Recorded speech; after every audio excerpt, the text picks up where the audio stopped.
There's something about the way the world moves when you're invisible. It's not just faster. It's colder. Like the air itself forgets to wrap around you.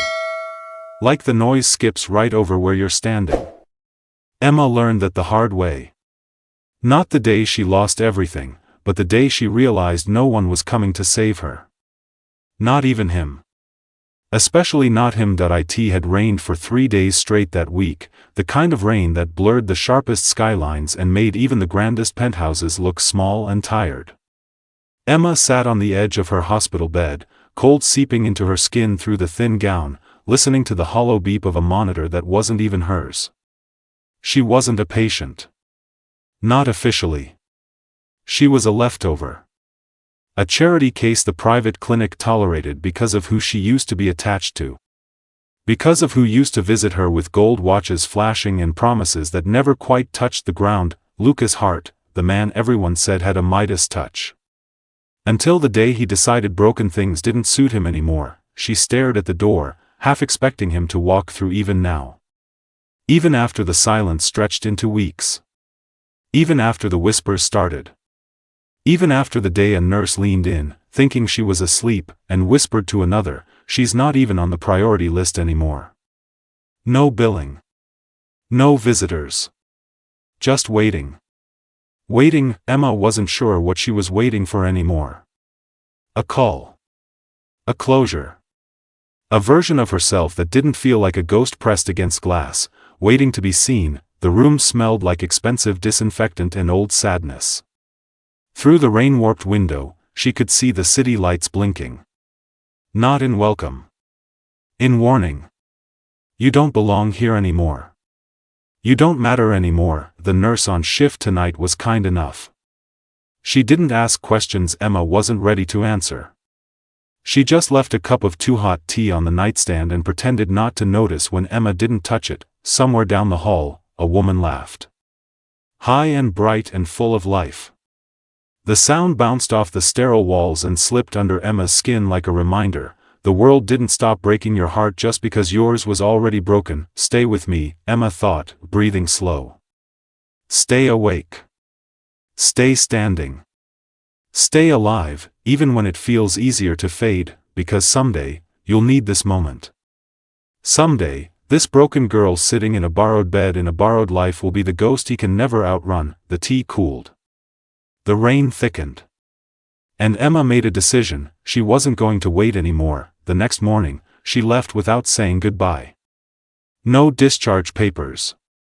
No formalities.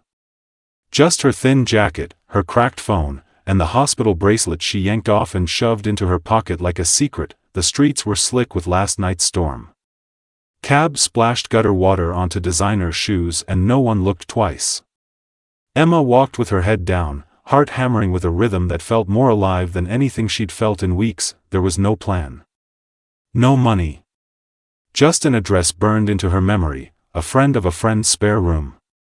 The kind offered once during champagne highs and never meant to be called in when the music stopped. Emma called anyway. Isabel answered after 4 rings. Sleep rough in her voice. She said, like she was hearing a ghost. I need a place, Emma said, voice thinned at a pause. Then, come. No questions. No hesitation. Just 2 syllables that felt heavier than a rescue. The apartment was 3 subway stops and 2 wrong turns away from the glittering life Emma used to call hers. It smelled like old coffee and cheap candles and something achingly warm. Safety. It wasn't much, a pull-out couch and a shared bathroom, but it was more than enough. Isabel didn't ask why. Didn't press. Just handed her a towel and said, "You're safe." Emma cried in the shower where no one could see. By the end of the week, Emma had a job. Not the kind with corner offices and curated LinkedIn posts. The kind that came with sore feet and a name tag. Cafe work. Early mornings and aching wrists and customers who didn't bother to glance up from their phones when they ordered. She loved it. It was real. It was earned. The first paycheck was laughably small compared to the life Lucas used to hand her on a platinum card, but it was hers. She folded it carefully into her wallet, touching the paper like it might vanish if she wasn't gentle. At night, she lay on the couch, staring at the cracked ceiling, dreaming in fractured pieces. Not about getting back at Lucas. Not anymore. She dreamed about building something he could never touch. Months passed. Emma grew stronger the way trees do after a brutal winter, slow, silent, stubborn. Her body filled out again, softer, steadier. The circles under her eyes faded. She laughed sometimes, real, cracked, beautiful laughter that made Isabel grin and say, "I knew you were still in there." She saved every dollar she could. She learned how to stretch a grocery budget until it begged for mercy. She found a scholarship program that offered coding boot camps to women rebuilding their lives. She applied. She got in. It wasn't glamorous. It wasn't easy. But it was hers, and slowly, Emma Ward stopped being the girl who waited for someone to rescue her. She became the woman who saved herself. 1 year later, she stood outside a glass tower in Midtown, a portfolio in hand, her resume stitched together with coffee shop shifts and late-night coding projects and the kind of grit no expensive internship could ever buy. Inside, executives in tailored suits interviewed her, smiling politely, their eyes flickering over her worn heels and her last name only. Business card. 1 man, older, sharper, leaned forward and said, "You don't have the typical background we see. Why should we take a risk on you?" Emma smiled. Not the fragile smile she used to offer like an apology. A real one. "You don't get the kind of survival instinct I have without earning it," she said simply. 3 days later, the offer came through, junior product developer. Entry level. Low pay. Long hours. It was everything she wanted. The night she signed the contract, she bought herself a cupcake from the corner bakery and lit a candle. Not a birthday. A rebirth. She closed her eyes and made a wish, not for revenge. Not for wealth. Not even for love. She wished for strength and never to forget how she started. And the coarse strength and never too fine, where she ended, somewhere, she knew, Lucas Hart still lived in a penthouse high enough to pretend gravity didn't exist. Still charmed boardrooms. Still wore smiles like armor, but he didn't own her memory anymore, and soon, he wouldn't own the future either. Stay with me, Emma thought, smiling as the candle flickered out. Stay watching, because this was only the beginning. Emma didn't tell anyone when she started building a second life. Not Isabel, not the co-workers who laughed too loud at break rooms, not the strangers she sat beside during night classes who still wore the weary sheen of survival like a second skin. This was hers, stitched together out of second-hand laptops and online courses and a drive that no longer asked for permission to burn. Her first day at the new job didn't feel like a movie moment. No slow-motion entrance, no sudden hush of admiration. It felt like stepping into a world where everyone was already running, and she had to sprint just to catch up. She learned fast. She stayed late. She asked questions until her throat was raw and answered them until her fingers cramped. Sometimes she caught glimpses of her reflection in the tall lobby mirrors, a girl in a simple black blazer that didn't quite fit at the shoulders, hair pinned back with the kind of precision that screamed not natural but practiced, earned, willed into place. And yet, she looked real. Solid. Untouchable in a way Lucas Hart would never recognize. Every evening, she climbed the subway stairs and emerged into the brittle city air, feeling a little less like a ghost. She ate dinner standing over the kitchen sink, balancing coding textbooks on one hip and budget spreadsheets on the other. She fell asleep with her face pressed into the glow of project plans and woke up with new dreams sewn into her skin. Not dreams of penthouses or diamond anniversaries. Dreams of independence so fierce it hummed in her bones. Dreams of building something no one could take away this time. It was in one of those late-night work marathons that she stumbled onto the opportunity that would change everything. A startup incubator competition. Open to women entrepreneurs.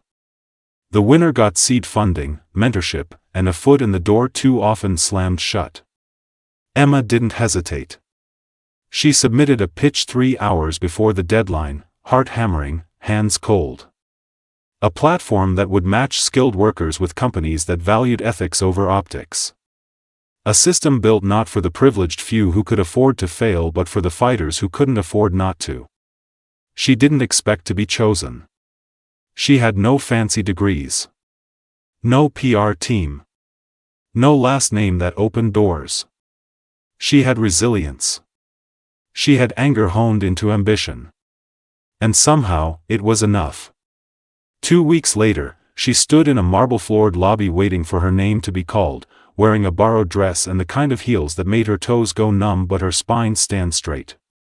When they called her, she walked onto that stage not like a girl trying to prove she deserved to be there, but like a woman who had already paid her price in full. The judges listened. Listened. When she finished, the room was quiet in that heavy, suspended way right before a wave breaks. And then came the applause. Real. Loud. Enough to crack something open in her chest that had been stitched shut for too long. She didn't win first place. But she placed high enough to get what mattered, an invitation to join a private mentorship program, a small grant to kickstart her idea, and more than anything, validation that she wasn't crazy for believing she could build something bigger than her past. Emma walked out of that building with the city lights kissing her cheeks and the kind of adrenaline that tasted sweeter than champagne. She was halfway down the block when her phone buzzed. Unknown number. She froze. Old instincts rising. But when she answered, the voice wasn't one she expected. It was Daniel Carter, head of a boutique investment firm she'd admired from a distance, a man known for betting on underdogs just when the world started looking the other way. "I saw your pitch," he said, voice smooth, clipped. "You've got something there." Emma swallowed. "Thank you." "I want a meeting," he said. "Tomorrow. Noon. My office." No question mark. No hesitation. He was used to being agreed with. Emma smiled into the night air, a smile that tasted like grit and beginnings. "I'll be there," she said. She wore the same blazer the next day, the one that still didn't fit quite right, but she wore it like armor. Daniel's office sat on the 50th floor of a tower that gleamed like a knife against the sky. Leather chairs, glass walls, a view so wide it made the city look like something you could pocket if you just reached out far enough. He didn't waste time. "I'm offering you mentorship. Resources. Not just money. Access." He leaned back, studying her. "But I'm not a charity. I invest in people who know how to fight." Emma met his gaze, steady. "I'm not looking for a savior. I'm looking for a partner who understands that survival isn't just a phase. It's a strategy." He laughed, sharp and real. "Good answer." He slid a folder across the table. A contract. Terms laid out clean. No hidden traps. Just opportunity, if she had the stomach to take it. She did. She signed without flinching. And just like that, Emma Ward stepped into a new world. It wasn't easy. It wasn't overnight. Building a startup was brutal. It meant 12-hour days and more rejections than she could count. It meant pitching to rooms full of men who looked at her and saw nothing but another temporary face in an endless parade of failures. It meant sacrificing sleep, comfort, and safety nets. It meant doubt so thick some nights she could barely breathe through it. But it also meant something else. Freedom. Ownership. Power, not over others, but over herself. A year into her journey, Emma Ward was no longer just surviving. She was thriving. Her platform, EmRise, had launched in beta, and users were already trickling in, slow but steady. Clients who cared more about values than headlines. Workers who had been overlooked are now finding matches that respect their worth. She had an office now. A small one, sure, but hers. Painted in soft grays and deep greens, plants struggling against the smoggy light, a coffee machine that hissed and clattered but somehow made the best espresso she'd ever tasted. It wasn't the penthouse life Lucas used to flaunt. It was better. It was real. And one afternoon, as she sat signing her first full contract with a major partner, her assistant a bright-eyed woman named Kara who reminded Emma of herself 2 years ago, poked her head in and said, "There's someone here asking to see you. Says you know him." Emma raised an eyebrow. "Name?" Kara hesitated. "Lucas Hart." The pen slipped from Emma's fingers, clattering against the table. She stared at the door like it might sprout fangs. She hadn't heard his name in almost 2 years. Hadn't let herself even think it without acid rising in her throat. "Should I tell him you're unavailable?" Kara asked, voice careful. Emma thought about it. About the girl she used to be, sitting on hospital sheets, waiting for a man who never came back. About the nights she held her broken pieces together because no one else would. About the life she had built from the rubble he left behind. "No," Emma said, standing slowly. "Send him in. Because some ghosts don't haunt you. You confront them. And then you bury them properly."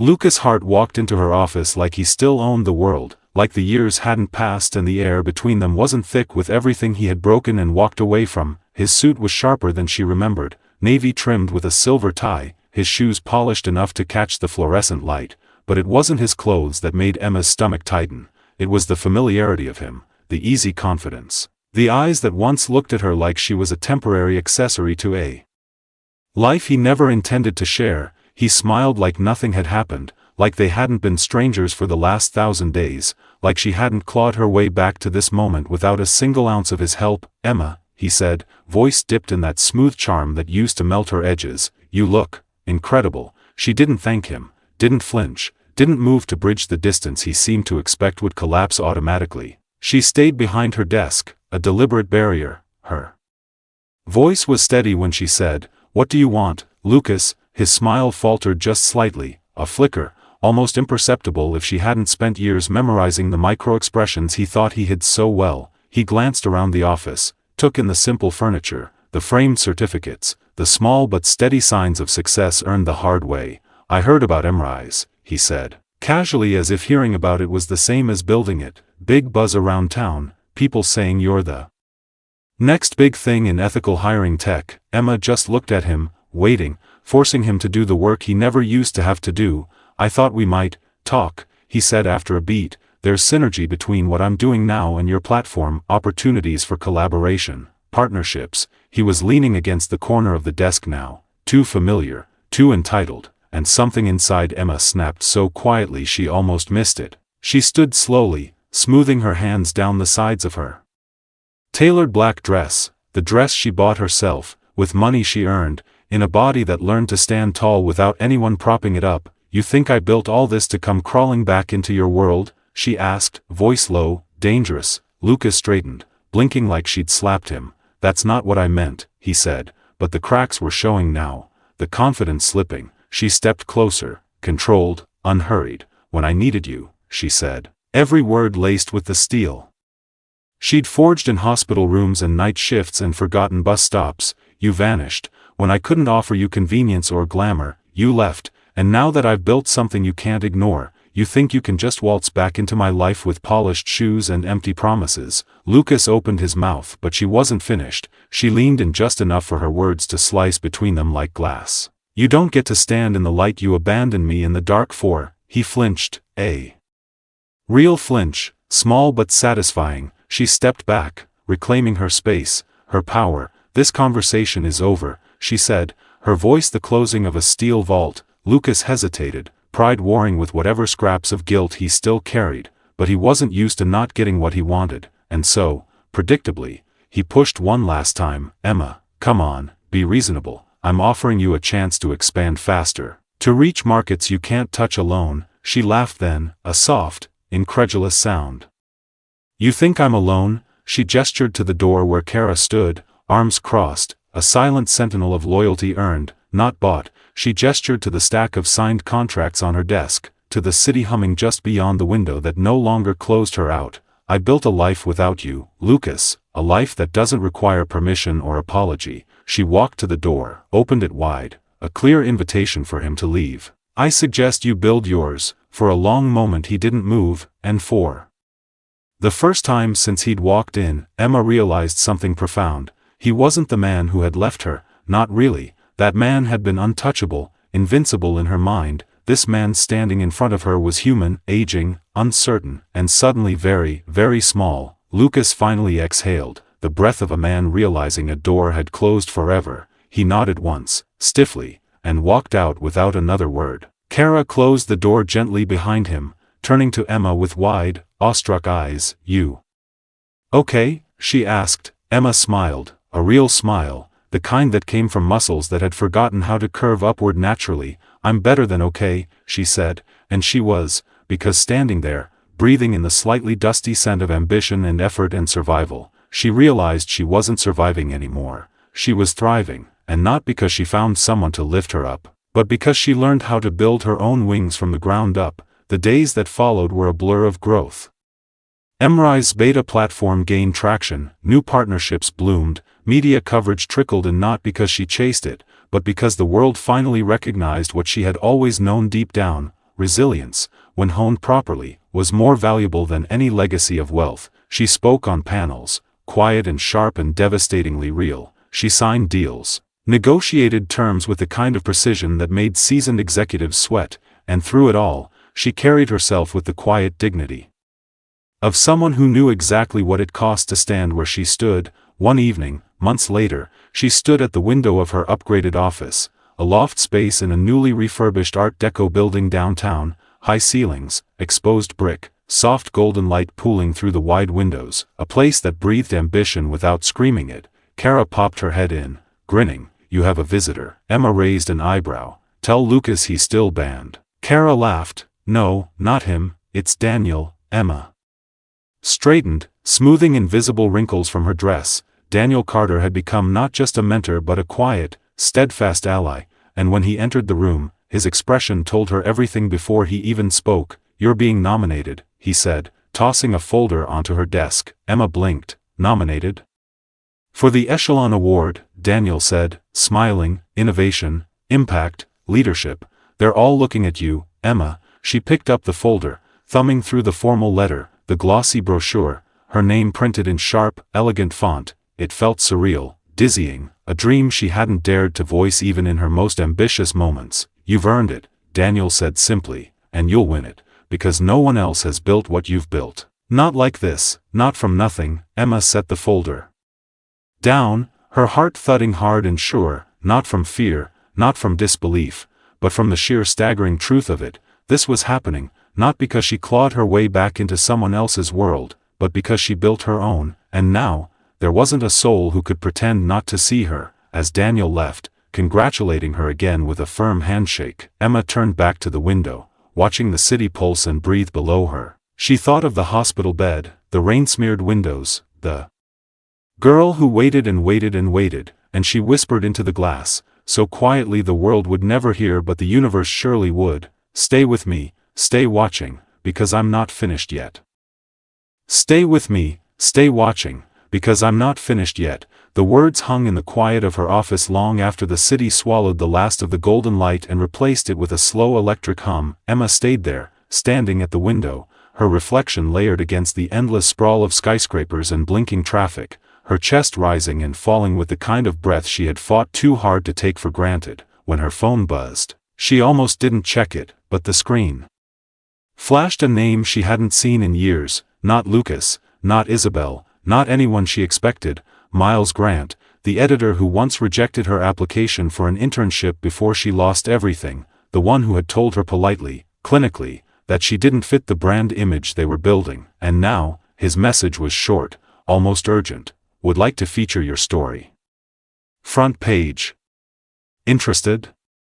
Emma stared at it for a long time, feeling something twist low in her stomach, not anger, not even satisfaction, but something sharper, colder, vindication. She typed back 2 words, "Schedule it," because she wasn't a background character anymore in someone else's glossy narrative. The interview was set for the following Friday, a downtown rooftop cafe known for its skyline views and overpriced lattes. Emma arrived early, choosing a seat with her back to the wall out of old habits. The city stretched wide and sharp around her, silver and blue and breathing ambition. She wore a tailored white blouse tucked into high-waisted trousers, no jewelry except for a slim gold bracelet circling her wrist, a gift she gave herself the day EmRise signed its 100th partnership. Miles arrived 5 minutes late, sweating slightly under his too-tight blazer, carrying a notebook that looked like it had seen better days. "Emma," he said. Like they were old friends, like he hadn't once dismissed her. As invisible, she shook his hand, polite, distant, and waited as he fumbled through his pleasantries. The questions started: safe, background, inspiration, milestones, but Emma could see the hunger behind his smile, the way he itched for the angle, the scandal, the story that would get clicks. Halfway through his second cappuccino, he leaned forward, voice lowering like he was offering her a secret. "You and Lucas Hart. There's a lot of chatter." Emma didn't flinch, didn't blink. "Old history," she said, simple and clean. But Miles wasn't satisfied. He pressed, "You rebuilt yourself after him, right? That's the headline people want. Heartbreak to empire." She set her cup down slowly, the ceramic clinking softly against the table. "I didn't rebuild myself because of Lucas Hart," she said, voice like velvet wrapped around steel. "I rebuilt myself because I refused to let anyone else define my ending." For a moment, he looked chastened, almost embarrassed. Scribbling notes he probably wouldn't use because the truth was quieter than the drama he wanted. The rest of the interview passed without incident, and when she left, walking down the stone steps into the warm press of afternoon air, she felt lighter, freer, like shedding an old skin she hadn't realized still clung to her. The article ran the following week, and though it danced carefully around the Lucas angle, the headline was stronger, truer than she expected. "Emma Ward, how resilience, not revenge, built the future." Her phone buzzed non-stop for days. Interview requests, panel invitations, mentorship offers, but Emma stayed. Selective, strategic. She wasn't interested in fame, only in legacy, and while the world shifted slightly to make room for her, Emma stayed rooted, working late nights at her office, still fixing glitches in the platform herself when engineers missed them, still reviewing contracts line by line until her eyes blurred, still showing up early for meetings when everyone else thought their names alone were enough to command attention. Success didn't seduce her into arrogance, it stitched itself into her skin as responsibility, and she wore it with the grace of someone who knew exactly what it felt like to be overlooked, forgotten, invisible. One evening, as the fall wind sharpened and the city lit itself up like 1,000 small suns, Emma hosted the first EmRise Summit, a gathering of ethical companies, job seekers, and thought leaders who believed in a different kind of corporate world. She stood backstage as the first wave of attendees filled the minimalist conference space, exposed brick walls, cascading greenery, lights strung low like constellations,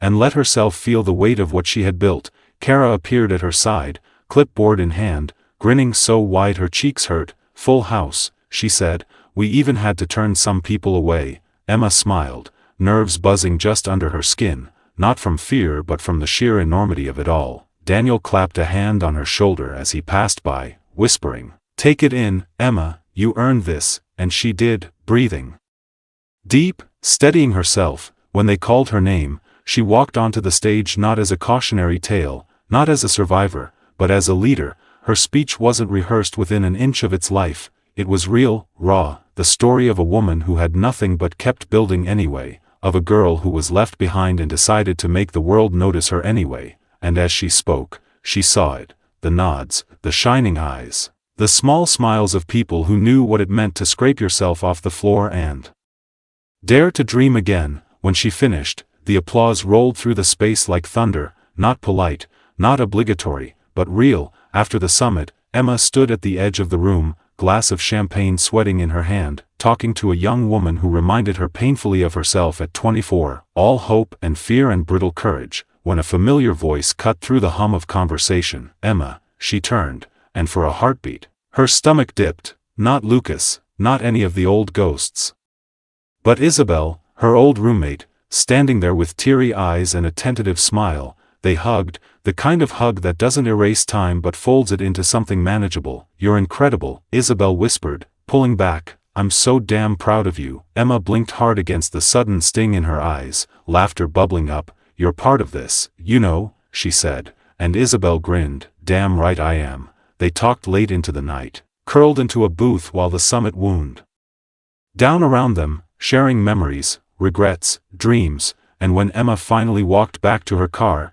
heels in one hand, hair wild from the night air, she felt it again, the certainty, the rightness of her path, the truth that she was exactly where she was meant to be. But just as she reached for the car door, her phone buzzed again, and this time, the screen flashed a new name, a new twist she hadn't seen coming: Trevor Marlowe, CEO of Marlowe Ventures, a titan of tech investment, a man so famously difficult to impress that entire articles had been written about the cold precision of his choices, interested in discussing an acquisition opportunity for EmRise.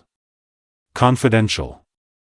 High priority. Emma stared at the message, heart hammering, not from fear, but from the sharp intoxicating scent of change, the kind of opportunity that didn't just open doors, it blew them off their hinges. She tucked her hair behind her ear, standing barefoot in the parking lot, city buzzing around her like a living thing, and smiled, not because she had arrived, but because she finally understood. This wasn't the destination, it was only another beginning. Stay with me, stay watching. Because what comes next will be bigger than anyone ever dared imagine. Stay with me, stay watching, because what comes next will be bigger than anyone ever dared imagine, Emma thought as she stood under the humming streetlight, fingers tight around her phone, the weight of Trevor Marlowe's message anchoring her to the moment. She didn't respond immediately. She slipped into the driver's seat of her modest black sedan, the same one she bought secondhand 2 years ago when saving money meant sacrificing every small comfort, and sat in the darkness breathing slow, steady, letting the hum of the city pour into the car through a crack in the window. Trevor Marlowe was a name that echoed in high-rise boardrooms and venture capital corridors like a storm warning: ruthless, brilliant, terrifyingly efficient. He didn't just buy companies, he absorbed them, reinvented them, and if he wanted a conversation with her, it meant EmRise was no longer just a passion project, it was a threat, an opportunity, a crown jewel, and Emma knew from the ache in her gut that this wasn't going to be a simple yes or no decision. This was the fork in the road. She drove home through streets shimmering with late-night neon, the summit program tossed in the passenger seat, her heels forgotten under the dashboard. When she reached her loft, she dropped everything at the door and collapsed onto the worn leather couch, staring at the cracked ceiling that had witnessed every sleepless night, every small victory, every moment she wanted to give up and didn't. Kara's text buzzed in a few minutes later. Proud doesn't even begin to cover it. Sleep, boss. Tomorrow's going to be big. Emma smiled, heart softening. She set the phone on her chest, staring at the ceiling, whispering into the dark, let it be the right kind of big. Morning came fast, golden and sharp through the loft windows. She dressed carefully, black slacks, navy blouse, low heels, minimal jewelry, and rode the elevator down with her laptop bag slung over her shoulder, every movement deliberate, every step echoing the steady drumbeat of her pulse. Marlowe's office tower loomed like a giant in the skyline, polished stone and smoked glass, the lobby a cathedral of silent efficiency. She checked in at reception and was escorted up by a woman with a clipboard and a headset. No small talk, no wasted time. When the elevator doors slid open on the 60th floor, Trevor Marlowe was already waiting, standing beside a long window that cut through the clouds like a blade. He was taller than she expected, silver hair cut close to the scalp, suit so well tailored it didn't wrinkle. When he turned, his handshake was firm, clinical, his smile brief and unreadable. Emma, he said, not Miss Ward, not ma'am, just her name, like an equation he was solving in real time. Thank you for coming. She sat across from him at a sleek, glass table overlooking a city that buzzed, oblivious to the conversation about to shape its future. Marlowe didn't waste time. I want EmRise, he said, voice low, confident. Your platform's growth metrics are staggering, your ethical commitment gives it the kind of brand resilience most companies would kill for, and frankly, you've built something that fills a gap even the biggest players have failed to touch. Emma listened without blinking, without leaning in, without showing the excitement or terror wrestling inside her. I'm offering you a buyout, he continued, sliding a folder across the table. Inside was a number so high it made her stomach twist. It wasn't just enough to change her life, it was enough to build a legacy. But Marlowe wasn't finished. There's more, he said, steepling his fingers. I want you to stay on post-acquisition, lead the next phase of integration, public face, private architect, you'll have resources, influence, security. It sounded perfect, too perfect, and for a brief, sharp moment, Emma was back in that hospital room, back on that couch, back scraping together dignity from the bones of abandonment. She took a slow breath, choosing her words with the same precision that built her from ashes. "Why me?" she asked. "Why not absorb the platform and rebuild it under your own name?" Marlowe's eyes sharpened, approving, because EmRise isn't just code or branding, it's you, your story, your survival, the grit baked into every line of your mission statement. Without you, it's just another product, and I don't buy products, I invest in inevitabilities. Emma closed the folder, hands steady. "I need time to consider," she said. Marlowe nodded once. "You have 48 hours. She left the meeting feeling like she was walking on glass, each step deliberate, dangerous. Exhilarating. When she reached street level, the city felt different, heavier, as if the weight of her next choice pressed against every building, every windowpane. She didn't go back to the loft. She walked, aimless, through parks just waking under autumn sun, through neighborhoods smelling of roasted coffee and ambition. She thought about everything she could do with that money, the good she could fund, the lives she could touch. She thought about what it would mean to hand over her creation to someone else's machine, even with the best intentions, even with a seat at the table, and she realized something she hadn't been willing to admit. Not all victories feel like triumph, some feel like funerals in disguise. She called Daniel that evening, pacing the kitchen, her voice low and ragged. "What do I do?" she asked. Daniel didn't tell her what she wanted to hear. He never did. "You ask yourself why you started, and whether you're still fighting for the same reasons." The loft was dark. When she hung up, only the city lighting the walls with flickering gold. She sat on the couch, folder in lap, and cried for the first time in months, not out of sadness, not out of fear, but because the girl she used to be, the one who waited for someone to choose her, had finally realized she was the only one who ever needed to. The next morning, she called a meeting with Kara and her small executive team. They gathered around the conference table, faces tight with excitement and nerves. She laid out the offer, the pros, the cons, the possible futures. "This affects all of us," she said. "I built EmRise with the help of people who believed when it wasn't easy, who stayed when it wasn't safe, so I won't make this choice alone." They voted unanimously, not for the money, not for the easy road, but for the mission, for the movement, for the stubborn belief that sometimes standing small on principle mattered more than towering on compromise. Emma called Marlowe that afternoon, standing at the window with the city sprawling endlessly before her. "Thank you for your offer," she said, "but EmRise isn't for sale." There was a pause, then a soft chuckle. "Pity," Marlowe said. "You're going to make history harder on yourself." "Maybe," Emma said, smiling, "but at least it'll be mine." She hung up and turned back toward the conference room where Kara and the others waited, faces bright with something rarer than hope, conviction. And Emma knew, deep in her bones, that they had made the right choice, because she hadn't fought her way back from nothing just to become part of someone else's empire. She had fought to build one of her own. Stay with me, stay watching, because the Betrayal story was only just beginning. Stay with me, stay watching, because the Betrayal story was only just beginning. Emma thought as she stepped back into the hum of her office, her team gathering around her with coffees in hand, laughter stitched into the cracks of old fear, and something weightier than hope settling on their shoulders. Ownership, the messy, beautiful kind that couldn't be bought or gifted, only earned. The months that followed were brutal in ways Emma hadn't expected. Growth wasn't a clean upward line, it was a battlefield, a daily grind against algorithms that glitched, investors who lost patience, competitors who tried to undercut by whispering doubts behind closed doors. EmRise survived, not because it was invincible, but because Emma had built it to bend without breaking, because her people didn't just clock in and clock out.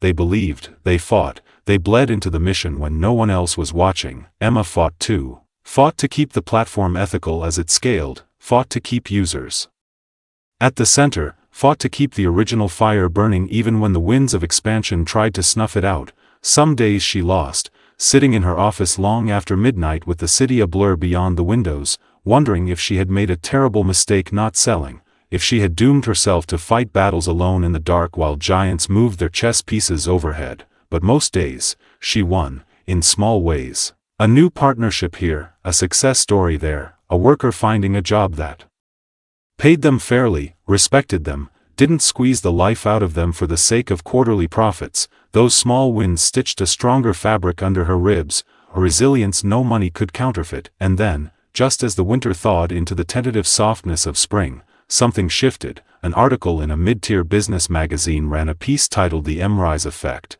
How One Woman is Redefining Hiring Ethics." It wasn't flashy, wasn't viral, but it struck a nerve, slowly at first, then a wildfire. Within weeks, Emma's inbox exploded, journalists asking for interviews, conferences begging for her to keynote, VCs she once begged to return calls now sliding into her DMs with smiling emojis and transparent offers. She was polite, professional, but her spine stayed steel. She hadn't built EmRise to become famous, she had built it to matter. The recognition was a byproduct, not the prize. Still, some opportunities deserved a second look, like the invitation that came one bright morning when Kara burst into her office, breathless and grinning. "You've been shortlisted," she gasped, waving a letter that bore the heavy watermark of prestige. Emma took it carefully, scanning the words, "Nominated for the Vanguard Award for Innovation in Social Entrepreneurship." She read it twice, heart hammering in her ears. This wasn't just a pat on the back, it was a seat at a table they had never wanted her to reach. The ceremony was set 6 weeks out, black tie, televised, the kind of night that could put EmRise into orbit or crush it under the weight of expectations. Emma didn't flinch, didn't shrink. She said yes, and then buried herself in work, not because she was running, but because she knew visibility was a double-edged sword. The higher you rose, the clearer a target you became. Hart reappeared too, not in person, but through whispers in the investment circles. Attempts to throw shade on her background, rumors seeded like weeds, trying to tangle around the roots of what she had built. Emma's legal team shut it down fast, but the ache it left lingered longer. Betrayal always did. 2 weeks before the ceremony, Emma stood in a luxury boutique downtown, feeling the weight of a dress she couldn't have even dreamed of affording 3 years ago drape over her frame. Dark emerald green, sleek, the fabric hugging her strength without trying to tame it. She twirled once in front of the mirror, slow and a little awkward, and for the first time, saw not the girl who had been left behind, but the woman who refused to disappear.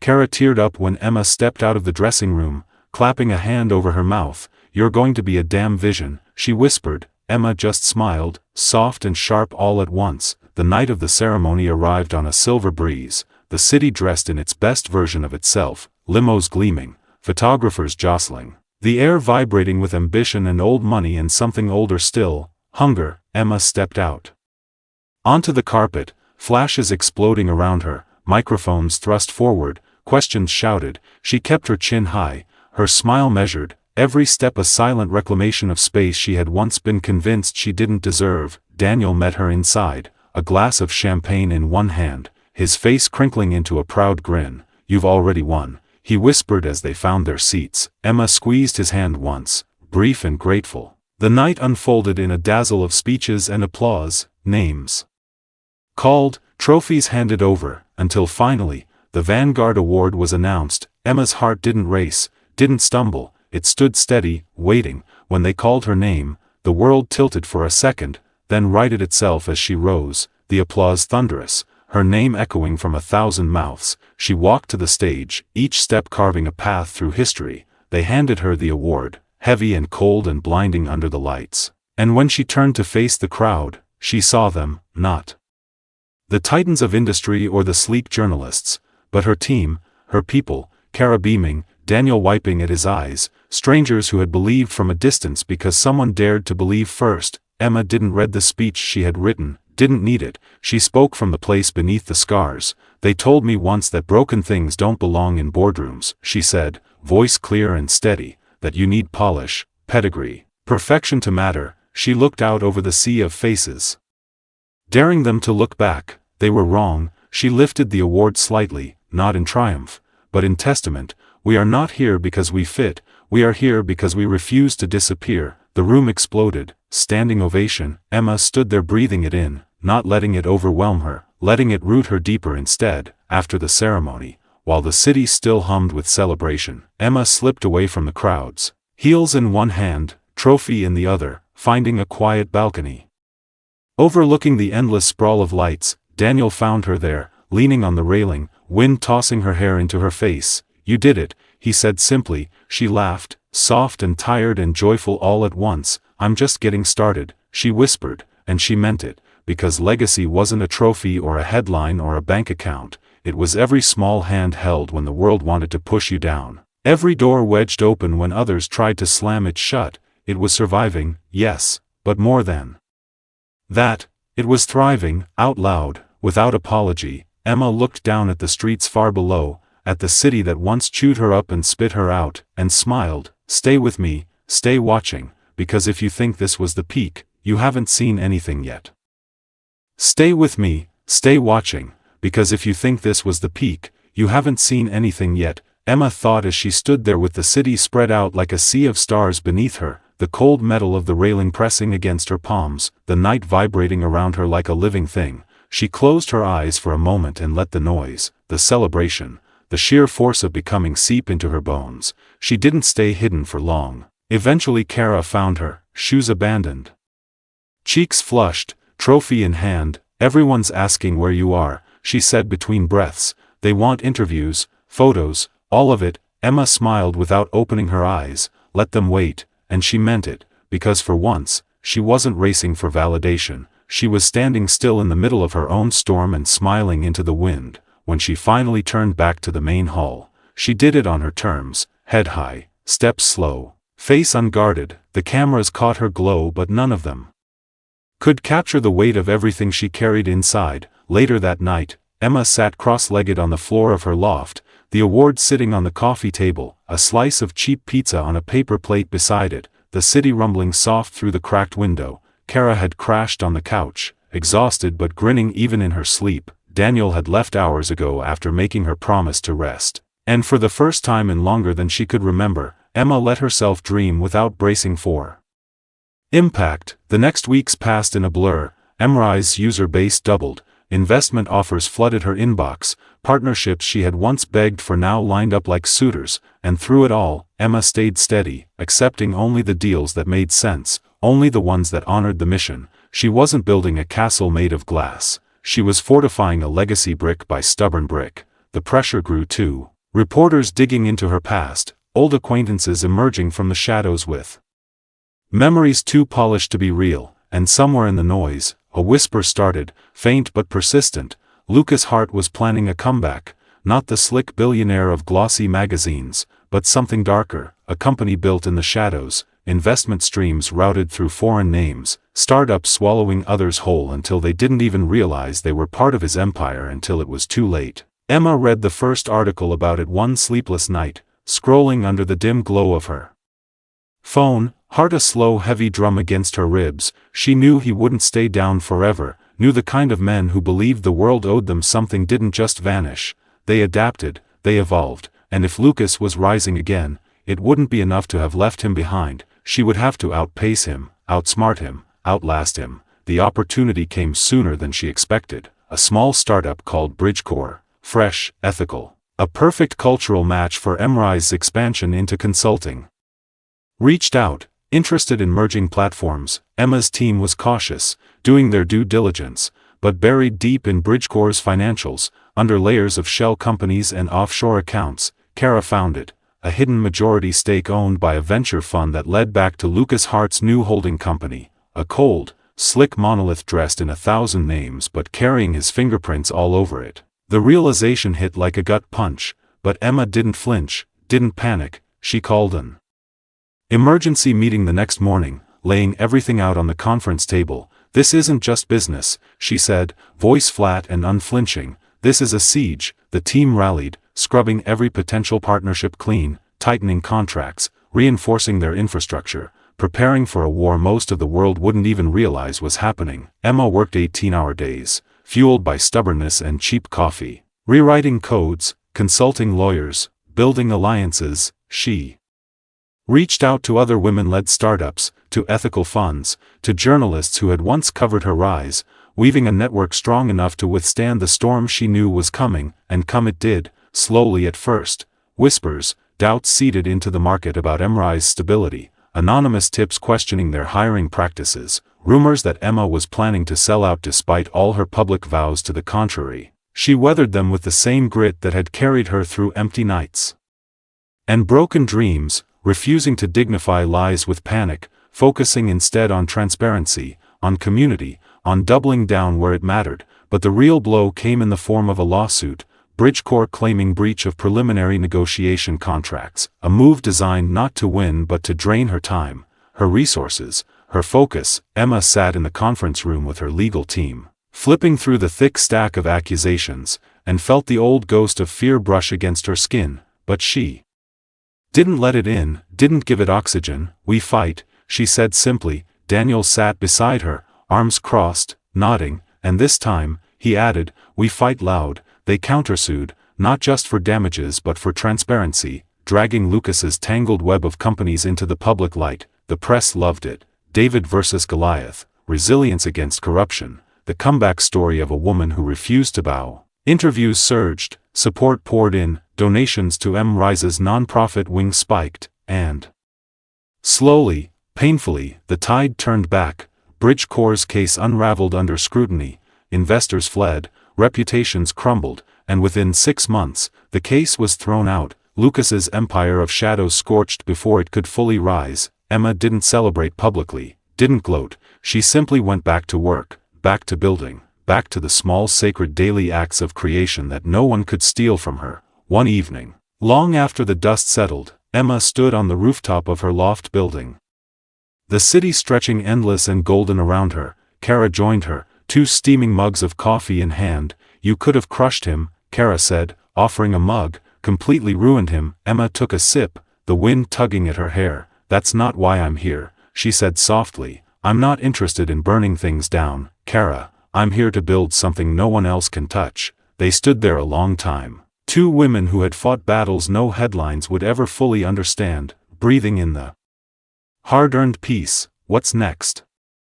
Kara asked finally. Emma smiled, slow and sure. "Next," she said, "we go global," because the dream had never been just about survival. It had always been about creating a world where survival wasn't a miracle, but a right. "Stay with me, stay watching, because the horizon is wider than it's ever been, and we're just getting started." "Stay with me, stay watching, because the horizon is wider than it's ever been, and we're just getting started," Emma thought as she stood there with the city lights brushing against her skin like a promise, the cold night wind wrapping around her ankles and reminding her how far she had come, and how much further she still intended to go. The decision to expand globally wasn't made in a boardroom under sterile fluorescent lights. It was made right there on that rooftop, between 2 exhausted women and a sky full of possibilities. The next morning, Emma and Kara mapped out the beginnings of an international strategy. Sticky notes and laptops spread out across the conference table, lists of potential partners, markets, cultural considerations, funding options. Every city circled felt like a heartbeat waiting to sync with theirs. London first, then Toronto, then Melbourne. Places where ethical hiring was whispered about but rarely built into actual infrastructure. Emma didn't just want to chase opportunity, she wanted to plant something that would grow wild and strong long after she stepped away. She reached out to contacts she had built over the last 2 years, allies in tech hubs, journalists who respected her journey, investors who believed in sustainable impact, and slowly, steadily, the blueprint of EmRise Global took form. It wasn't flashy expansion, no billboards or viral campaigns. It was strategic, deeply rooted in community, in partnerships with local organizations, in building networks instead of empires.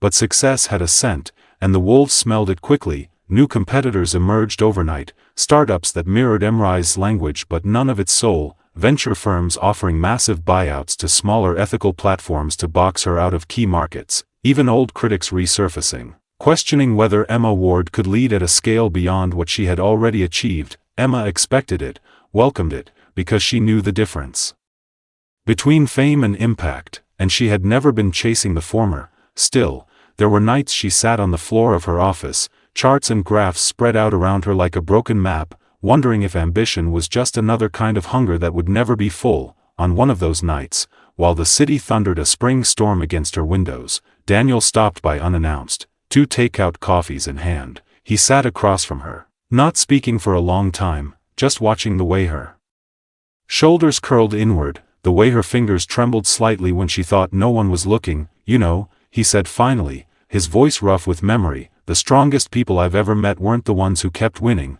they were the ones who kept standing up after they lost everything. Emma looked up, eyes burning. I'm tired, she whispered. I know, he said simply. Then why keep fighting? She asked, voice cracking open around the words. Daniel leaned back, crossing his arms.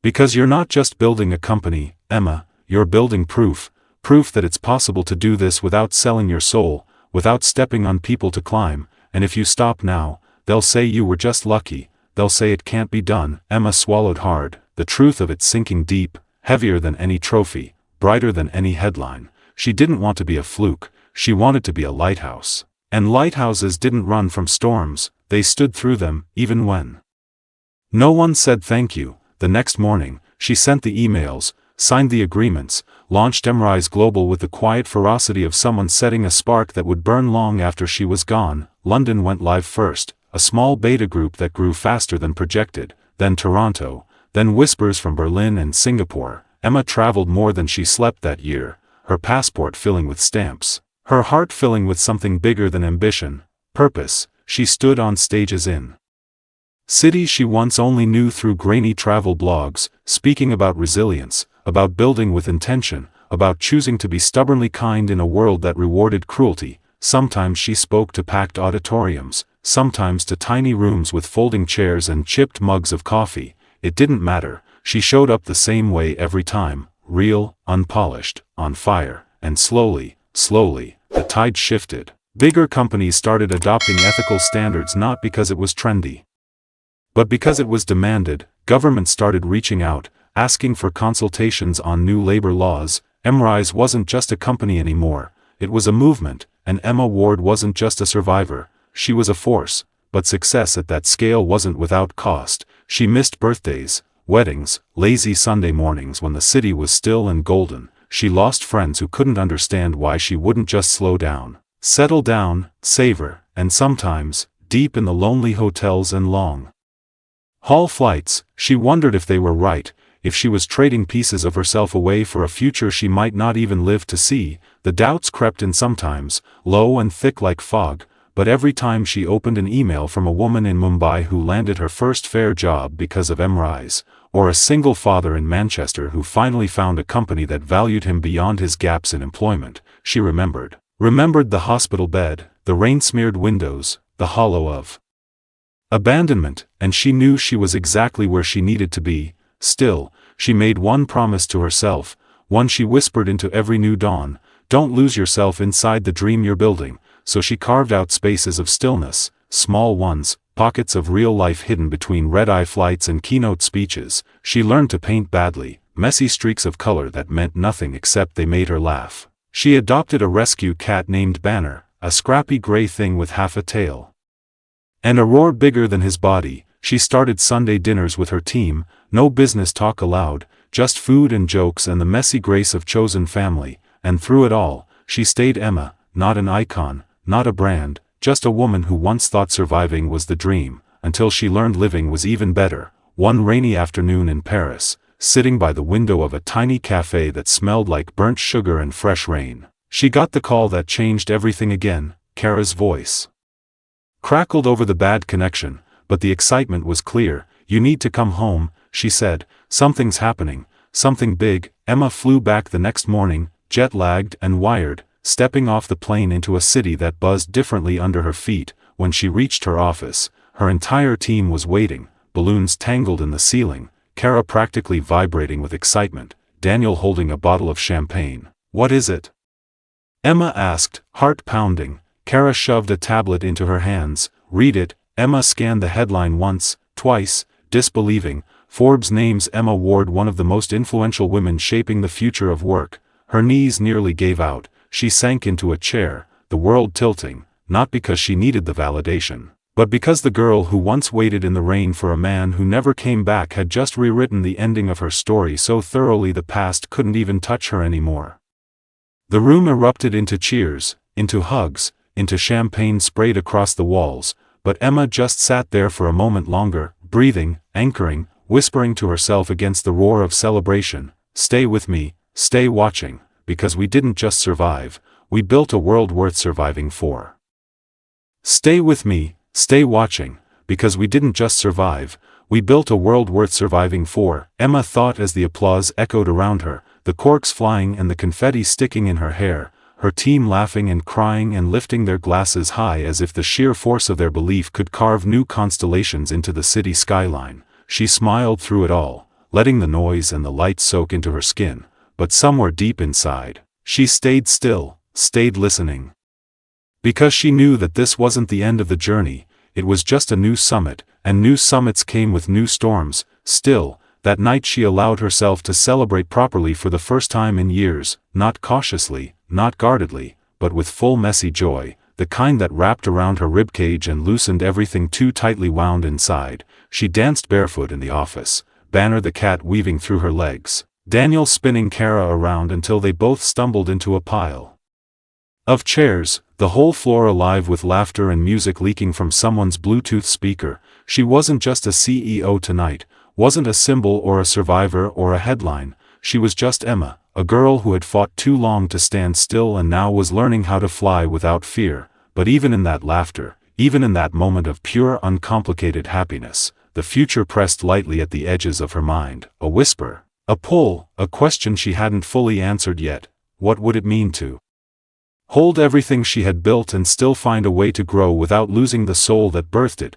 That question chased her into the early hours of the morning, when she finally collapsed onto her couch, exhaustion pulling her under, dreams thick and strange and filled with staircases that led nowhere and doors that refused to open. She woke at dawn with the city still half asleep outside her windows, Banner curled against her ribs, her phone buzzing insistently on the coffee table, the screen flashing a name she hadn't expected to see again so soon, Trevor Marlowe. She hesitated for a breath, then another, then answered. His voice was crisp, controlled, the voice of a man who moved pieces on the board before others even knew they were in a game. "Congratulations," he said, no warmth but no malice either. "You've done something very few managed to do." Emma didn't thank him, didn't offer polite noise. She waited, knowing there was more. Marlowe chuckled softly, the sound like gravel under tires. "I'm calling because I have a proposition." Emma stood, crossing to the window, staring down at the veins of traffic beginning to pulse through the city. "I'm not selling," she said before he could even offer. Marlowe hummed, "No, not this time. I've learned you don't sell easy." A pause, then, "I'm offering a partnership, EmRise and Marlowe Global, co-developing ethical AI hiring solutions, expanding into emerging markets together." Emma's breath caught slightly, not from excitement but from the sheer audacity of it. The idea wasn't without merit, in fact, it was brilliant, but it came with thorns. Marlowe was a force, but his values were as fluid as the market dictated, and Emma had no interest in watching EmRise's name diluted into another pretty logo covering rotten roots. Still, she didn't dismiss it outright, because the truth was, scaling globally would require allies, would require muscle she didn't yet have. "Send me the terms," she said finally, voice even. Marlowe's chuckle was genuine this time. "Knew you were smart," he said, and hung up without waiting for goodbye. Emma slid her phone into her back pocket,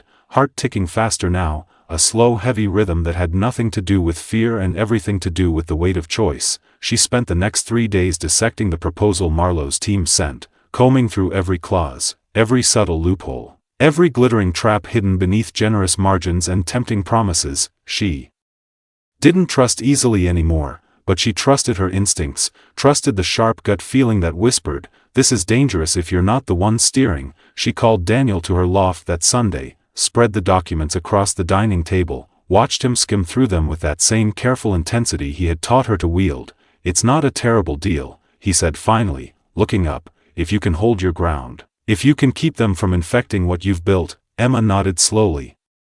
"If," she echoed, the word thick in her throat. That night, she lay awake staring at the ceiling, tracing invisible patterns between the cracks in the plaster, weighing not just the deal but the future, not just her ambition but her values, because power meant nothing if you lost your soul using it, because survival meant nothing if the world you rebuilt ended up looking exactly like the one that once tried to erase you. In the end, it wasn't numbers or projections that made her decision, it was A letter she found tucked into the bottom of her inbox, dated months ago but only now surfacing, from a girl in Nairobi who had found a job through EmRise pilot expansion, a job that paid fairly, that offered maternity leave, that respected her. The letter was short, simple, full of a gratitude so fierce it made Emma's throat ache. "Thank you for seeing me before the world did," it said. That was the whole point, wasn't it? Not scaling for the sake of power, not partnering for the sake of bigger headlines, but seeing, being seen, making a space so wide and real that even the smallest voices could echo. Emma emailed Marlowe back the next morning, concise and clear, "Appreciate the offer. Not interested in compromising the core mission." Declining the partnership, he replied within 10 minutes, a simple line, no anger, no pleading. "You'll regret this." Emma stared at the words, smiled softly, and deleted the message, because she wouldn't, not now, not ever, because she had already won in the ways that mattered, and the rest was just noise. The months that followed were a quiet kind of triumph, not splashy headlines or viral moments but slow steady growth. EmRise expanding city by city, platform by platform, workers finding dignity, companies finding better ways to build. Emma traveled less, choosing instead to deepen roots, to mentor young women rising behind her, to host roundtables instead of panels, real conversations instead of photo ops. She even started teaching a course part-time at a local university, walking into the lecture halls with her sleeves rolled up and her voice steady, telling the next generation the truths no textbook dared to. One evening after class, as the city bruised itself purple and gold against the horizon, a student approached her, nervous and bright-eyed, clutching a battered copy of the article that first put Emma's name into the world. "How do you keep going?" she asked, voice so raw it made Emma blink. Emma thought about it, about the nights on hospital beds and borrowed couches, about coffee that tasted like ash and mornings that broke her ribs just from breathing, about the first paycheck she held like a lifeline and the first deal she signed with shaking hands and a spine stiffened by necessity. She smiled then, a little crooked, a little tired, a lot real. "You keep going," she said, "because somewhere, someone's waiting for proof that it's possible." The student smiled, eyes shining, and Emma knew, deep in her bones, that every sacrifice, every scar, every sleepless night had been worth it, because this was the legacy she was building, not empires but echoes, not trophies but proof. Stay with me, stay watching, because the story isn't done yet. It never was. Stay with me, stay watching, because the story isn't done yet. It never was, Emma thought as she walked out of the university building into the early evening air, the campus humming around her with the lazy energy of students half finished with their futures and half dreaming about the lives they hadn't lived yet. She tugged her coat tighter against the rising wind. Banner's soft meow tucked into her memory like a promise waiting for her at home. The city stretched golden and endless in front of her, and somewhere inside that sprawl, new challenges were already unfolding. She didn't know their names yet, didn't know what shape they would take, but she could feel the pull of them all the same, like the first tremor of a distant storm on the edge of the horizon. She was ready, not because she believed storms wouldn't come, but because she knew now she was made of the same fierce stubborn energy that split mountains and carved valleys. The next few months unfolded in a rhythm that felt familiar but sharper somehow, opportunities layering over responsibilities, victories tempered by the quiet weight of leadership. EmRise Global solidified its presence in 6 new markets, not by conquering but by collaborating,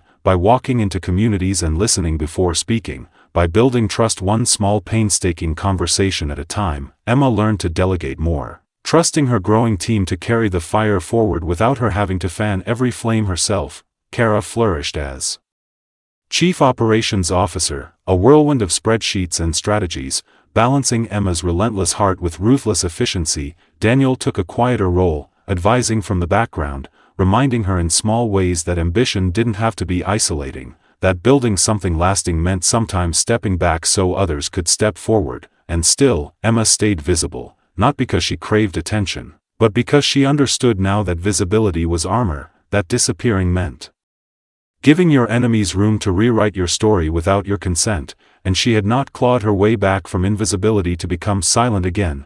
Still, despite the relentless forward motion, there were moments that caught her off guard, moments where the past reached out like a ghost she hadn't fully buried, like the afternoon she found herself in the same downtown building where she had once applied for internships she never got. Only this time she was the keynote speaker at a corporate ethics summit, or the night she caught a glimpse of Lucas Hart in a glossy magazine spread, older now, sharper somehow, still climbing whatever crumbling ladder he had built for himself in the ruins of what he used to be. She didn't read the article, didn't need to, because she knew something he still hadn't learned.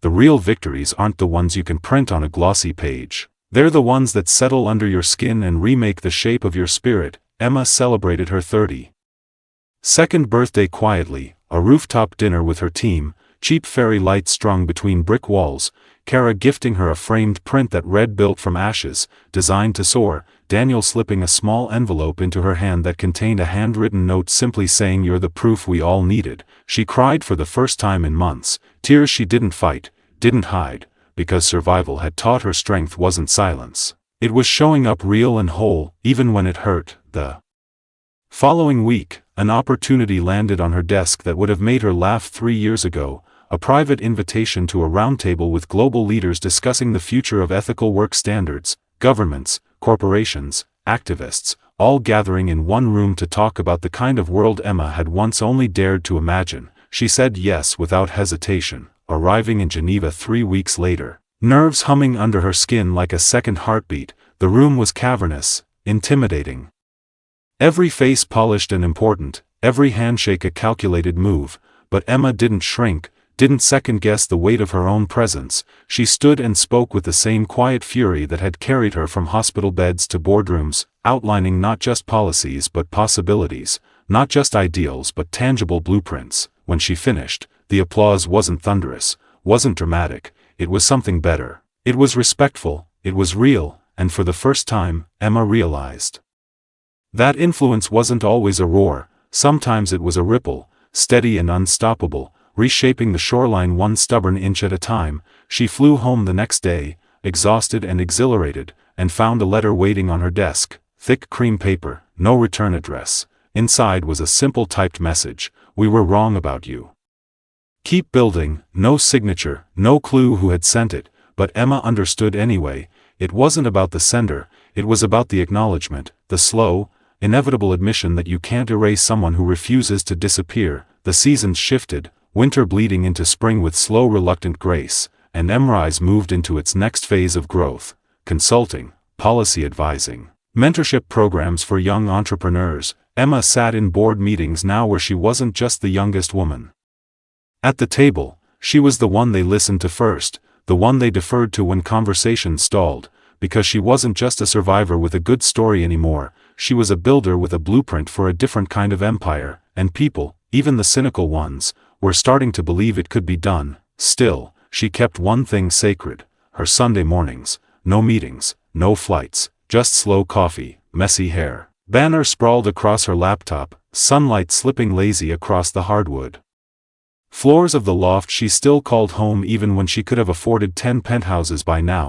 Those mornings grounded her, reminded her that the girl who once sat on cracked hospital sheets dreaming of safety was still inside her, was still the fiercest part of her. One Sunday, curled on the couch with a battered novel in her lap, Kara texted her a photo. A small tech magazine out of Berlin had run a cover story on EmRise Global. The headline made Emma laugh until she cried: "The empire built on kindness." She saved the picture to her phone, tucked it into the album labeled Proof, and whispered into the quiet, "Stay with me, stay watching, because this story still has places to go, because this life, this impossible, stubborn, beautiful life, is just getting started.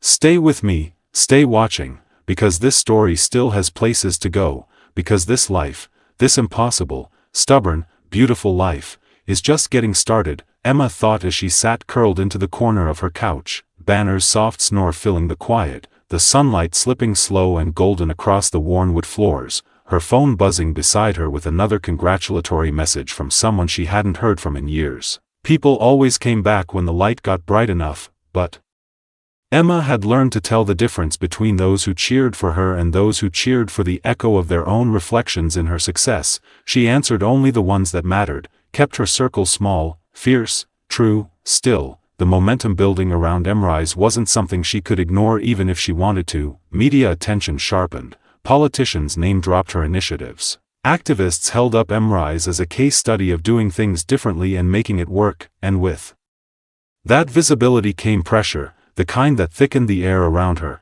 turned every step into a careful calculation. She bore it the same way she had borne the loneliness, the hunger, the heartbreak, straight-backed, clear-eyed, but even the strongest armor can crack under constant weight, and Emma wasn't invincible, not even close. The first real crack came in the form of a letter delivered not electronically but by hand. Thick paper, heavy ink, no sender information, the words inside were clinical, brutal, outlining a class-action lawsuit brewing quietly overseas, a group of competitors alleging that EmRise's expansion had violated trade agreements, a reach, a desperate swing, but a swing nonetheless. Emma read the letter twice, fingers trembling only slightly. She handed it to Daniel without a word when he stopped by later that evening. He read it, exhaled through his nose, and set it carefully down between them. They can't beat you at your game, so they're trying to drag you into theirs, he said, voice low and sure. What do we do? She asked,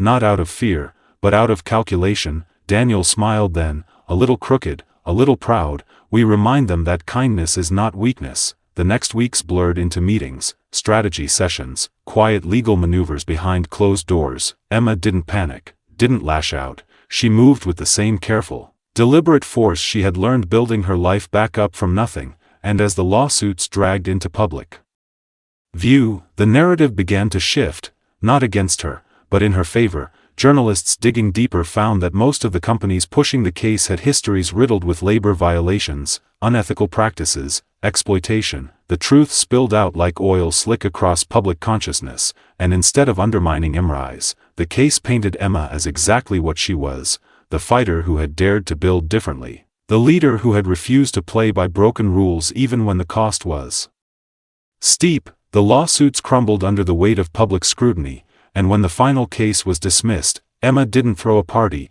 didn't post a triumphant speech. She simply showed up the next day at EmRise headquarters wearing jeans and sneakers, hair tied back, and spent the day working alongside her developers, her onboarding teams, her support staff, because the victory wasn't about her name surviving headlines. It was about the mission surviving the fire intact. Still, the fight left bruises she didn't talk about, sleepless nights she didn't name, and as she sat one night on her rooftop, city lights blinking lazy in the thick summer air, she allowed herself to wonder, just for a moment, if there was a version of this life where the fighting wasn't endless, where building didn't always have to feel like a siege. Banner headbutt her calf, a small warm reminder that even warriors needed soft places to land. She scratched behind his ears and whispered, almost there, because she could feel it, like the first exhale after years spent underwater. The world she dreamed of was not just possible, it was inevitable. 2 weeks later, Emma flew to San Francisco for the Global Social Impact Forum, where she had been invited as the closing speaker. The city greeted her with its usual strange marriage of tech opulence and raw undercurrent, polished streets shadowed by broken tents, billionaires brushing shoulders with invisible hands stretched out for help. Emma carried that contradiction with her onto the stage, didn't shy away from it, spoke directly to it. Her speech wasn't polished, wasn't safe, it was a love letter to resilience, a manifesto against indifference, a battle cry for a future where kindness wasn't a branding tactic but a foundation. The room stayed silent after she finished, the kind of silence that isn't emptiness but reverence, and then, slowly, the applause built, until it filled the air so thickly Emma thought she could reach out and touch it. Later, back at her hotel, she found an envelope slipped under her door. Inside was a single sheet of paper, typed neatly, "You made them believe. Don't forget why you started." No name, no signature, but somehow she knew it came from someone who had been watching not just her victories, but the quiet battles in between. Emma folded the paper carefully, tucked it into the back of her journal, and went to sleep that night with the windows open, letting the city's restless heartbeats sing her into dreams. The next morning, she met with a coalition of international nonprofits who wanted to integrate EmRise's platform into their own hiring practices, extending ethical work opportunities to refugees, displaced workers, marginalized communities. The meeting stretched long into the afternoon, ideas sparking, partnerships forming, and when Emma finally stepped outside into the blinding sunlight, she realized something profound. Her dream was no longer just hers, it was being carried now by hundreds, thousands, of hands and hearts who believed in it too. She wasn't a single flame anymore, she was the match that had lit 1,000 others, and there was no putting that fire out now. That night, alone on her hotel balcony, she raised a glass of cheap hotel wine to the sky, to the stars that had always seemed too far away until she realized she was built of the same stubborn light. She whispered into the velvet dark, "Stay with me, stay watching, because the girl they abandoned is the woman who's going to change the world. Stay with me, stay watching, because the girl they abandoned is the woman who's going to change the world," Emma thought as she leaned against the cool balcony rail, the city humming below her, the stars stitched raggedly across the sky like they had been pulled there by sheer stubbornness. She smiled to herself, a slow small smile that held the weight of battles fought and futures forged, and when she turned back into her hotel room, she carried that certainty with her like a second spine. She didn't know then that the biggest test was yet to come, that the next wave wasn't going to be one she could brace for with strategy or grit alone. It started small, as most avalanches do, a whisper at the edge of her network, a rumor that one of their overseas partners had been compromised. Emma flew back to New York immediately, jet lag knotting her muscles, her mind running faster than her body could keep up. When she arrived at EmRise headquarters, she found Kara already deep in crisis mode. Spreadsheets open, calls buzzing through the office like static, Daniel pacing the corner with a frown carved deep into his face. "What happened?" Emma asked, dropping her bag. Kara looked up, exhausted but razor-sharp. "The Nairobi office," she said. "One of our new regional directors got caught funneling client information to outside firms. Breach of ethics, breach of trust." Emma's stomach twisted, the betrayal sharper somehow because it came from within, not from enemies she could name but from hands she had trusted to carry her vision forward. "How bad?" she asked. Already bracing, Kara hesitated, then said, "Bad enough that we could lose partnerships if we don't move fast." Emma nodded, teeth sinking into her bottom lip as she scanned the documents Kara shoved into her hands. No time for panic, no room for rage, only action. Within hours, Emma had assembled a crisis team, issued public statements, terminated the contracts involved, and launched a full internal audit. Transparency over protection, truth over image. It was brutal. It was public, but it was necessary. The backlash was swift. News outlets that had once hailed EmRise now questioned whether the company could maintain its moral high ground. Investors grew jittery, competitors smirked from the sidelines, and for the first time in years, Emma felt the cold weight of doubt pressing hard against her ribs. But she didn't break, didn't buckle, because she knew that real integrity wasn't proven when things went right. It was forged when everything fell apart and you stood anyway. The days blurred into each other, 20-hour work stretches fueled by black coffee and stubborn hope, and still, Emma made time to sit with her team, to reassure the newer hires who looked at her with wide scared eyes, to remind them in quiet fierce whispers that one betrayal did not undo all the good they had built. She led by being present, by refusing to disappear when the storm hit, and slowly, painfully, the trust that had frayed began to mend, not perfectly, but stronger at the broken places. Still, the cost was real. Emma lost 3 major contracts during the crisis, watched partnerships she had fought months to build dissolve over cautious boardroom decisions and PR fears, and each loss cut deeper than she let show, each loss a small funeral for dreams she had nurtured with bare hands. One night, after a particularly brutal day,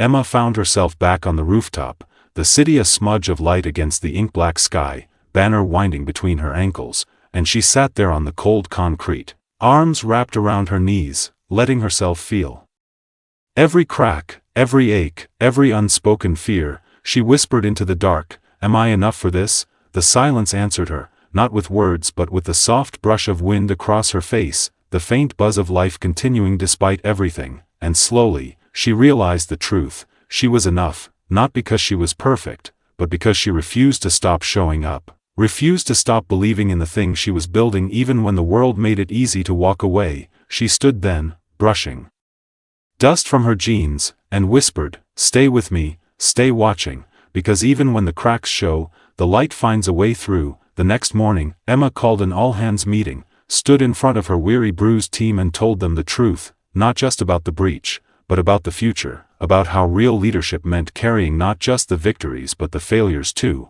about how they would rebuild, not faster, not louder, but better. The speech wasn't polished, wasn't rehearsed, but when she finished, there was a long quiet beat, and then Kara started clapping, slow and steady, and then the others joined, until the room was a thunder of hands and hearts and stubborn hope refusing to die. EmRise weathered the storm, not without scars, but with a fiercer sense of purpose, and as the seasons turned, as the city thawed into spring, Emma found herself standing at a new threshold. Not one she had planned for but one she had earned. An offer came from the United Nations, a formal invitation to join their Global Ethics Council, shaping policy at a level she had once only dreamed of reaching. She accepted, but with conditions. EmRise would remain independent, her voice would remain her own, she would not trade her truth for a seat at any table. They agreed, and 2 months later, Emma found herself stepping into a conference hall half a world away, her badge swinging against her chest,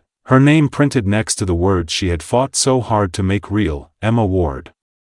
Advocate for ethical futures, she sat in rooms where decisions shaped continents, where voices clashed and compromises bruised, and she spoke with the same quiet fire that had built an empire of kindness from the rubble of her own broken past, and slowly, she saw the changes she had fought for begin to seed themselves into policies, into conversations, into futures she would never see but helped make possible. And through it all, she stayed Emma, stubborn, scarred, soaring, not untouchable but unbreakable, and on nights when the weight of it all pressed too heavy against her ribs, when the headlines blurred and the victories felt too small against the tide of all that still needed doing, she would sit on her rooftop, banner purring beside her, and whisper into the wild infinite dark, "Stay with me, stay watching, because this story isn't just mine anymore, it's all of ours, and we are nowhere near finished. Stay with me, stay watching, because this story isn't just mine anymore, it's all of ours, and we are nowhere near finished," Emma thought as she stepped out of the towering glass building that housed the council meetings, the early evening air pressing against her skin with a soft insistence. The city here was different, older somehow, the buildings shouldering centuries of stories, but the heartbeat underneath was the same as it was everywhere. Hunger, hope, the endless reaching for something better. She walked slowly down the stone steps, the badge tucked into her pocket, her heels clicking a steady rhythm against the pavement. She didn't have a driver waiting, no black car idling with tinted windows. She preferred it this way, blending into the current of people who moved through the city with tired eyes and dreams stitched into the worn hems of their coats. She stopped at a small cafe tucked between two ancient storefronts, ordered a coffee in halting French that made the barista smile kindly, and sat at a table by the window, watching the city breathe. The news alerts buzzed in her pocket but she ignored them, choosing instead to just exist, to just be. The coffee was too strong, slightly bitter, but she drank it anyway, because it grounded her, pulled her back into her own body after days of sitting in rooms where words carried the weight of nations. Banner's absence tugged at her, a soft echo against her ribs. She missed his judgmental little stare, the way he would drape himself across her laptop as if daring the world to interrupt their small, stubborn peace. She promised herself she would be home soon, just a little longer, just a few more doors to pry open before she could retreat into the life she had built from the rubble of the one she lost. Her phone buzzed again, this time with a name that made her chest tighten. Isabel, she smiled, thumbs swiping the screen. "Hey stranger," Emma said, voice warming instantly, "you're a hard woman to pin down." Isabel teased, laughter threading through the connection like a lifeline. "I'm proud of you, Em, I hope you know that." Emma swallowed against the sudden lump in her throat. "I know," she whispered, because she did, because even when the world had turned its back, Isabel had stayed, had handed her a towel and a couch and a sliver of dignity when she had nothing else left. "When you're back," Isabel continued, "I'm making you dinner. None of that takeout nonsense, real food, real conversation." Emma laughed, blinking fast against the sting in her eyes. "I'd like that," she said, and meant it more than Isabel could possibly know. They talked a little longer, easy and unhurried, and when Emma finally tucked the phone away, the sun had dipped lower, the sky bruising purple and gold. She paid for her coffee, left a generous tip, and stepped back into the current of the city, letting it carry her forward. 2 days later, Emma stood on a makeshift stage at a refugee resettlement center on the outskirts of the city. not in a designer dress or behind a polished podium but in jeans and sneakers, a simple EmRise Global t-shirt stretched across her frame. She spoke not as a CEO but as a human being, her words weaving through the air like a bridge between broken beginnings and stubborn futures. She shook hands with women whose eyes held oceans of pain and men who had survived storms she couldn't begin to imagine, and she promised them, not salvation, not perfection, but opportunity, the real kind, the kind carved from dignity and work and stubborn belief. And when they smiled, hesitant and fierce, Emma felt something shift deep in her bones, a reminder that every boardroom victory, every headline, every battle fought in polished shoes under bright lights only mattered if it translated here, into hands lifted, into lives rebuilt. She left the center that evening covered in dust and sweat and hope, and as she rode the rattling bus back into the heart of the city, the weight of her mission settled into her shoulders not like a burden, but like armor. Back in her hotel room, Emma drafted a new plan, a massive expansion initiative for EmRise Global, one that would prioritize refugee employment, one that would require partnerships and funding and 1,000 stubborn battles she was already bracing to fight. She stayed up all night sketching it out, fueled by cheap coffee and the slow burn of purpose that had never left her, and when the first light of dawn painted the city in soft forgiving gold, she hit send on the proposal to Kara and Daniel, attaching a simple note, "Let's build something even bigger than we dreamed." The next weeks blurred into a cyclone of movement, meetings, flights, contracts, Emma moving through it all with a steady unshakable gravity. The media caught wind of the initiative and for once, the coverage was not cynical but awed. Headlines calling EmRise the gold standard for ethical innovation, op-eds speculating that Emma Ward was quietly becoming one of the most influential forces shaping the future of global labor. Emma didn't let it go to her head, didn't let it hollow out her focus, because she knew the truth better than anyone. The real work happened far from the cameras, in quiet negotiations and long nights, in small victories won in rooms no one photographed. Still, she allowed herself small moments of pride, like when she visited the first new training center built under the initiative's funding, when she stood in a room full of laughter and languages and the sharp bright smell of possibility. She looked around and thought, this is why. And on nights when exhaustion gnawed at the edges of her, when the weight of responsibility threatened to pull her under, she would sit on the floor of whatever temporary apartment or hotel she found herself in, Banner's latest picture open on her phone, and remind herself that it was okay to be tired, okay to ache, as long as she kept moving, kept building, because the dream was bigger than her now, bigger than any one person, one scar, one storm. Stay with me, stay watching, because the world is changing, and we are changing it with every breath, every fight, every small stubborn act of belief. And Emma Ward, the girl who had once been left behind without so much as a backward glance, was leading the charge into a future where no one would ever be forgotten again. Stay with me, stay watching, because the world is changing, and we are changing it with every breath, every fight, every small stubborn act of belief. And Emma Ward, the girl who had once been left behind without so much as a backward glance, was leading the charge into a future where no one would ever be forgotten again. She didn't slow down, not even when the long flights blurred into each other, not even when the long nights thickened under her eyes, because every step she took now wasn't just hers. It belonged to every broken voice that had ever been silenced, every dream that had ever been buried beneath doubt. The expansion program gained momentum faster than anyone predicted, new hubs opening across continents, stories pouring in from workers who found new homes, new chances, new names for themselves. Emma read every one, some scrawled in shaky handwriting, some typed in careful English, some sent with nothing more than a photograph of a smiling face holding their first paycheck, and every story stitched another layer onto the foundation she had spent years bleeding for. Back in New York, the EmRise headquarters expanded too, floors buzzing with new teams, new languages, new ideas, the walls humming with the restless creative chaos that Emma had come to love more than any polished silence. Kara rose higher, running operations with a precision that would have made the old gatekeepers of the industry weep. Daniel transitioned into a full-time advisor, a quiet anchor at the heart of the storm, and through it all, Emma stayed visible, stayed real, refusing to become a distant myth cloaked in polished interviews and staged photo ops. She showed up at job fairs in worn sneakers, sat in training sessions with nervous recruits, answered late-night emails from workers halfway around the world, because leadership, real leadership, wasn't about standing above, it was about standing with. And Emma had never forgotten that. Still, success cast long shadows, and with EmRise's rising profile came new threats, corporations who saw ethical hiring as a threat to their bloated profit margins,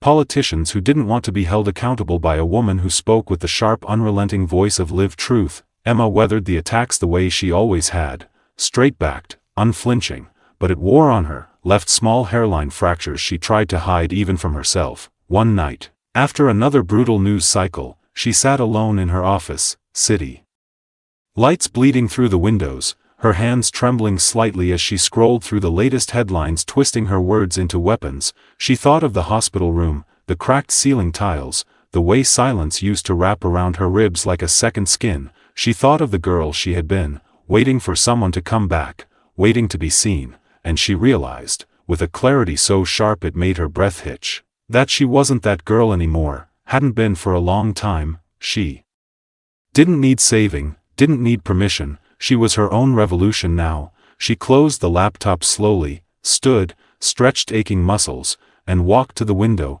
pressing her palms flat against the cool glass. The city pulsed below her, alive and hungry and unfinished, and she whispered into it, "Stay with me, stay watching, because we are not done yet, not even close." The next morning, she announced the launch of EmRise Voices, a global initiative to train and support young entrepreneurs from marginalized communities, giving them not just jobs but ownership, not just opportunities but platforms. The announcement sent shockwaves through the industry, critics scrambling to catch up, allies rallying, and workers cheering from rooftops Emma would never see. The first cohort launched 6 months later, a chaotic, beautiful collection of dreamers and builders and fighters. Emma attended the kickoff in person, standing at the back of the room watching as the new generation took the torch she had carried through fire. And for the first time in years, she allowed herself to hope, not cautiously, not guardedly, but recklessly, because maybe, just maybe, the future was already in good hands. Still, there was one last thing she needed to do, one last door to close before she could fully step into the next chapter. Hart's empire, battered but not broken, still loomed in the corners of her world, a reminder that the past didn't vanish just because you built something better.